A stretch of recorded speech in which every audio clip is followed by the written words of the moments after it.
शिबिर भरपूर प्रकारचं असतात रे. आता हे तसं नाही रे, सत्संग असं ना सत्संग, तसे सत्संग भरायचे तिथं खाली. आणि इथं नाही का म्हणजे आम्ही व्हॉलंटियर म्हणून यायचो आणि मग इथं नाही का जेवण बिवण वाढायचं सगळ्यांना. भाई मजा यार, मजा ती वेगळीच होती यार. हे मठाच्या मागच्या साईडला आलो आपण आत्ता नाही का, म्हणजे मागणं व्ह्यू कसा असतो रामकृष्ण मठाचा ते बघायला आलो. इथं पण लय आठवणी येत रे आमच्या लपलेल्या माहिती का. इथं पण भाई आम्ही, मला आठवतं चांगलं, इथं एक चितानंद महाराज म्हणून होते, पांढऱ्या ड्रेसवाले. एवढे भारी होते ना भाई, एवढे डिसेंट होते ना ते. सर्व सपोर्ट करायचे नाही का, चला हे काम करा, असेल ते कर, केलं असं तसं. आम्हाला घ्यायचं ना पूजेला बोलवून. भाई शपथ खोटं बोलत नाही. आणि इथं आतमध्ये ज्याला पण एंट्री भेटेल ना त्याला भारी म्हणायचे नाही का, म्हणजे इथे एंट्री कोणाला पण नाही आहे ना आतमध्ये. आणि देवळाचं मागचं गेट आहे पण नाही भाई. पण आणि इथं नाही का, इथं खाली भांडी वगैरे नाही का असत, ते सगळी पूजेची भांडी वगैरे इथं धुवायला आम्हाला बोलवायचे.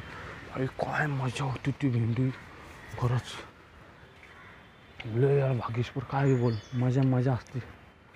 आणि परत हे जे आहे ना, हे काय माहिती का, जेवढा पण तिथं टाईम होतो ना, म्हणजे समजा आता 1 वाजला काय, 1 वाजलं की 1 ठोका वाजतात, 2 वाजलं की 2 ठोके वाजतात, टन टन असे 12 वाजले की ते 12 वाजवतात, टन टन टन टन टन असं नाही का. आता आपण त्यावेळेस नाही आहे म्हणून आपल्याला दिसलं असतं, हातोडे घेतात आणि टन टन वाजवतात. हे इथं पण लय आठवण येते. तिथं आत्ता बिल्डिंग बनले माहिती का, नाहीतर आधी हे वडाचं झाड पण लय फेमस होतं. तर इथं ना समोरनं लेडीज लोक आहेत ना, असे राऊंड मारून नाही का ते वडाची पौर्णिमा करायला यायची ना, वटपौर्णिमेला यायची ना. तर मग तवा इथं आंबे गोळा व्हायचे, तवा भेंडी आंबे डसडस करून लय भारी होते यार ते. एक सीन आठवतात ना, खरंच पैसे वसूल होतं ते. आता रामकृष्ण मठ म्हणजे पहिलं नाही कसं कसं तरी वाटायचं, पण आता ते बाहेर पडल्यानंतर ना समजते की अरे याची व्हॅल्युएशन काय होती. हे ना हे इथं आधी अख्खं पटंग मोकळं होतं. ह्याला आम्ही वरचं ग्राउंड म्हणायचो, आणि खाली ती आत्ता बिल्डिंग बनली का त्याला खालचं ग्राउंड म्हणायचे.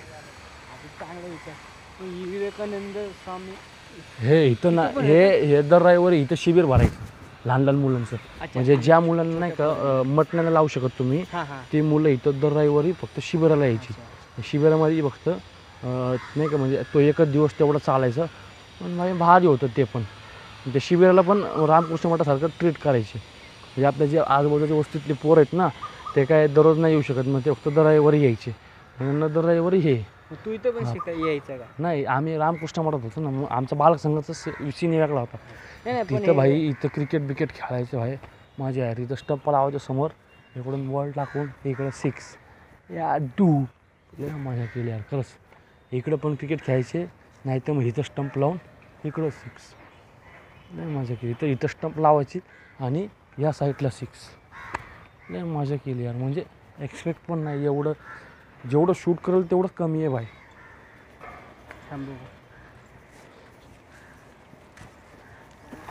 मट्ट ह्याला नाद लागत बसलो ना आपण, इकडून निघून पण जाईल ते तसंच राहील तिकडं.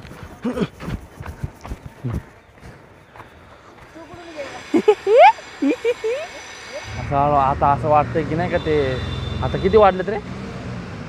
3 वाजत आले. 3 ना. हा आत्ता ह्या टायमाला जर नाही का रविवार, आज रविवार आहे, 3 वाजता मग थोडक्यात आम्ही काय करत असतो, वरती बालक सांगत नाही का काहीतरी पुस्तकं वाचन, नाहीतर मग ग्राउंडवरती धंदनंग फुल क्रिकेट फुटबॉल वगैरे. यार लय भारी दिवस होते यार ते. असं वाटतं यार परत यावे यार ते दिवस. मला सांग तू इथं पहिलीच्या आधी लागलास का म्हणजे पहिलीपासून? नाही रे, 6वी का 7वीला जॉईन केलं तिला मठ. तू ते 9वी पर्यंत असं. भावे स्कूल लागलं तर आपण इथं आहे. हा बरोबर, भाव्या स्कूल जॉईन केलं आणि हे पण 2 एक संगतच केलं. त्याच्या आधी तू माहिती होती का नव्हती इथं? माहिती होती पण एवढा इंटरेस्ट नाही यायला, पण नंतर कळलं आलो ना. हां कसं चालेल नाही बरं भाई मित्रांनो, खरंच मला तर लय भारी वाटलं यार आजचं सगळं मेमरी शूट करून. आणि खास करून तुम्ही हे तर नाही का जपून तर ठेवणार आहे व्हिडिओ, तर अपलोड होणारच यूट्यूब, त्यात तर काय वाद नाही आहे. पण जेव्हा बघल ना तेव्हा भेंडी मला मठाची आठवण. जेव्हा जेव्हा मी बघाल ना हे सर्व तेव्हा भाई मला मठाची आठवण येईल. मला एकेकाळचा दिवस आठवते इथला काय, माझी मम्मी नाही का आम्ही धायरीला घर घेतो ना राहायला, तेव्हा नाही का मी इथं या खुर्चीवरती बसून झोपायचं. मम्मी असतो 12 वाजता मम्मी यायची. जायला कामाला जायचं. हा, तो या खुर्चीवर झोपायचो. मम्मी 12 वाजता यायची लिटरली. मम्मीला यायची, मग आम्ही दोघं मग इथून टमटम बिमटम करून मग पुढं जायचो. लय हळदीचे दिवस काढले. नाही तर मग इथं पोतं टाकायचं आणि त्या पोत्यावर झोपायचं मम्मी असतो. नाही खरं एवढे माटाने एवढा सपोर्ट केला असेल ना भाई, खास करून रघु महाराजांनी एवढं प्रेम दिलं ना भाई मुलांना, जेवणाच्या बाबतीत परत ह्या बाबतीमध्ये. आणि सगळ्यात भारी म्हणजे सचिन महाराज पण एवढे डिसेंट आणि एवढे भारी व्यक्तिमत्व होतं ना काय. त्यांनी पण पोरांना एवढं सुधरवलं म्हणा किंवा नाही का की एवढं शिक्षा दिली, म्हणजे ते मारायचे पण नाही का की चांगल्या वाटे मारायचे पण नाही का की बाबा पहाटे काय येत नाही, तू गीतेला काय येत नाही. इथं नाही का 3 शिप असायचे, पहाटे गीता रात्री. तर पहाटेला 5 वाजता बोलवायचे, पहाटे 5 वाजता बोलून मग नाही का ते आपल्याकडनं सगळं पहाटे 5 वाजता बोलवून मग गेल्या तिथं व्यायाम बिम करायला लावायचे. मग आता तिथं वरती दाखवतो ना सगळं ते बालसंघ, तिथं बालसंघात व्यायाम बिम करायला लावायचे. व्यायाम बिम झालं की मग थोडंसं खाली येऊन वॉर्मअप वगैरे, तेच वॉर्मअप व्यायाम बिम जरा थोडंसं योगासन वगैरे. मग त्याच्यानंतर ना मग थोड्या वेळाने मग ते झालं की 5 ते 6 वाजेपर्यंत. मग 6 वाजता मग 6 वाजता काय ते 6 ते 7 ते ह्याच्यावर जायचं ग्राउंडवरती क्रिकेट वगैरे खेळायचे. काहीतरी मे बी माझा टाईम टेबल चुकत असेल पण ठीक आहे, मी बरोबर एक्सप्लेन करते. 6 ते 7 ग्राउंडवरती जाऊन क्रिकेट वगैरे खेळायचं. ते क्रिकेट वगैरे खेळून झालं की मग तिथून मग वरती जाऊन मग दूध वगैरे बनवायचं नाही का. भेंडी मला आठवतं लिटरली 20-30 लिटर दूध घ्यायची त्या काळी. जास्तच असेल पण मला तेवढंसं आठवतं. तेव्हा मग तिथं मी तुम्हाला ती करून दाखवून तिथं दूध बनवायचे. दूध बनवलं की मग वरती मग मुलांना आणायचे. मग मुलांना जो आणि असं कॅप्टन असायचे काय, खाऊचे कॅप्टन, दुधाचे कॅप्टन नाही का असे.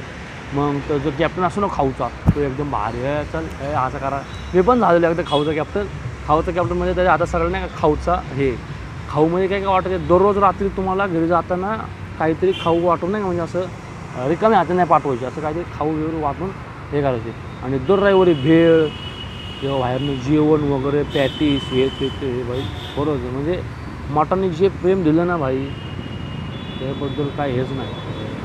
परत दररोज गीता शिकवायची, संस्कृत शिकवायची. गीता पहिल्या अध्यायापासून ते 17वा अध्यायापर्यंत सर्व शिकायचे. मला पण शिकवायचे. मला एक अख्खा अध्याय पाठ होता पण आता मी विसरलं. आता ते रिव्हिजन केल्यावरती मला आठवण सगळं. म्हणजे गीतेला पण नाही का ते सगळं गीता वगैरे शिकवायचे. मग तिथून तुम्ही परत येतो आपल्याबद्दल. पहाटे 5 वाजता उठून ते करायचं. ते झालं की मग गीता किती असायची. 7 वाजता तुम्ही घरी गेले ना आवरून बिवरून 9 वाजेपर्यंत इथे यायचं. 9 ते 10 म्हणजे एक ते 1.5 तास अशी गीता असायची. ते गीता झाल्यावर तुम्ही 10 वाजता तुमच्या कामाला जायचं. सॉरी कामाला नाही, शाळेत जायचं. शाळा तुमची संपली ना काहीतरी 12ला शाळेला गेले तुम्ही, 12 ते 5:30 घरी आले. 5:30 घरी आले की मग 7 वाजता परत मठात यायचे. 7 वाजता मठात आले की मग 7 वाजता परत मग अशी गीता होणार काहीतरी. नाही चुकते माझं. 6 वाजता आय थिंक बोलून घ्यायचे. 6 वाजता बोलवलं की मग 6 वाजता येतो आलं की 6 ते 7 गीता शिकवायची नाही तेव्हा ते सर्व ते गाणी भजन वगैरे नाही का म्हणून घ्यायचे नाही का.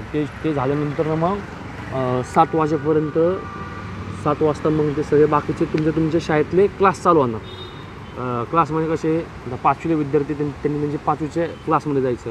आणि असे बाहेरनं शिक्षक यायचे शिकवायला. ते शिक्षक आपल्याला शिकवायचे की नाही का. 5वीचा वर्ग घ्यायचे. मग 6वीचा वर्ग तो बीजगणित भूमीचं वेगळं, असं सर्व फ्रीमध्ये शिकवायचे आणि लिटरली फ्रीमध्ये शिकवायचे. मग ते 7 ते 8 वाजेपर्यंत ते शिकवायचे. मग 8 नंतर तुम्ही परत तो इथे येऊन बसायचं. कुठं बालकसंघ दाखवला तुम्हाला वरती. ते बालकसंघात इथे येऊन बसले की मग बालकसंघामध्ये 8 ते 9 वाजेपर्यंत तुम्ही तुमचा स्वतःचा अभ्यास करायचा नाही का. म्हणजे तुम्हाला जो दिला असेल तुमच्या शाळेमध्ये वगैरे तो अभ्यास केला की मग 9 वाजता तुम्हाला सोडून द्यायचे. 9 वाजता सोडून दिलं की मग काहीतरी खायला बिलं नाही का, जे चिलीमिली, शेंगदाणे, लाडू, राजगिरा लाडू, फुटाणे वगैरे असं वाटप करायचे आणि मग सोडायचे नाही का. दर रविवारी दर रविवारी भेळ, परत जेवणाचं आयटम खरंच आहे. म्हणजे जे मटाने दिलं ना भाई खरंच आहे, म्हणजे नेक्स्ट लेवलवर होतं त्या सगळ्या गोष्टी त्या, आणि ते कोण करू पण शकणार नाही भाई. आणि सगळ्यात भारी म्हणजे ह्याला उन्हाळ्याच्या सुट्ट्यामध्ये तर भाई एवढी एन्जॉय असं ना, एवढा एन्जॉय उन्हाळ्याच्या सुट्ट्यातले एन्जॉय भाई कुणीच नसेल केला. उन्हाळ्याच्या सुट्ट्यांमध्ये तुम्हाला बैठी खेळ असायचे नाही का, म्हणजे मठामध्ये म्हणजे असं टाईप अभ्यास वगैरे काय नाही घ्यायचे, फक्त उन्हाळ्याच्या सुट्ट्यांमध्ये फक्त एन्जॉय 1-2-3 महिने नाही का. मग तेव्हा तुम्ही तिथं बैठी खेळ खेळायचे, कॅरम, चेस, नवा व्यापार, ह्या सर्व गोष्टी खेळायची भेंडी. आणि हे सगळं झाल्यानंतर ना हे चेस वगैरे नाही का, मग त्यानंतर मग मूवी पण दाखवायची एखादी. मला आठवते मी मठामध्ये पांडा आहे ना, पांडा आलेलं नवीन ते पांडा बघितलेलं आहे. परत अजून भरपूर काय पिक्चर बघितलेले आहेत नाही का, कार्टून टाईपमध्ये. परत बजरंगी भाईजान पण भाई मी फर्स्ट टाईम इथंच बघितला मठामध्ये. आणि मला आठवतं आहे रामकृष्ण मठांनी एक असं ट्रिप पण काढली. देऊळबंद पिक्चर आहे ना, मी माझ्या आयुष्यामध्ये पहिला पिक्चर तोच बघितला आणि शेवटचा तोच बघितला. अजून थिएटरमध्ये गेलो नाही भाई. किती येडा असून म्हणजे बघ, मी येडा म्हणण्यापेक्षा काय तो योग आलाच नाही ना परत जायचा. देऊळबंद पिक्चर पण भाई रामकृष्ण मठांनी फ्री दाखवला होता अख्ख्या लोकांना. कुठलं तरी एका भक्तांनी काहीतरी सर्वांना फ्री तिकीट वाटलं होतं वाटतं, तर त्यांनी सगळ्या जणांना देऊळबंद पिक्चर फ्री दाखवला. लिटरली फ्री दाखवला प्रत्येकाला. आणि फक्त आम्हाला नाही, आमच्या पालकांना पण घेऊन बोलवलं भाई. खरंच आपण रविवारच्या उन्हाळ्याच्या सुट्ट्यांमध्ये येऊ. तर उन्हाळ्याच्या सुट्ट्यांमध्ये भाई म्हणजे अख्खा दिवसभर बैठी खेळ, क्रिकेट नाही का, म्हणजे परत असे IPLचे मॅचेस कसे भरतात तसे 10 लोकांचे मॅचेस भरायचे नाही का, 10 ओव्हरचे. तो पण फील वेगळा भाई. 10 ओव्हरचे मॅचेस त्यांच्या बघायचे ते नाही यार. खरंच म्हणजे माठाचे जे भारी दिवस होते ना यार, तर ते खरंच परत यायला पाहिजे यार. असलं काहीतरी करायला भेटलं नाही यार. खरंच मला आता ते लय असं ऑकवर्ड फील व्हायला लागलं की इथून आता जायची इच्छाच होत नाही की नाही, कसं जाऊ यार आता. ठीक आहे, पण आता काय, आता ते वेळेनुसार गोष्टी बदलत राहतात. मग यार खरंच मट होतं यार.